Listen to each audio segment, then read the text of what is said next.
Welcome to AppyPie Connect, a no-code platform that integrates the apps you use and automates your workflows. In this video we will integrate Google Sheets with Stripe to automate workflows between the two apps. We will choose a trigger from Google Sheets and then an action from Stripe. Please watch the video till the end.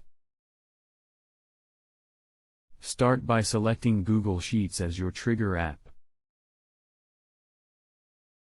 Next, choose a trigger event. This is the trigger event that will initiate the flow and connect. Select the one that'll fit your needs. Now select Stripe as your action app. Next, choose an action event. This is the event that will initiate the flow and connect.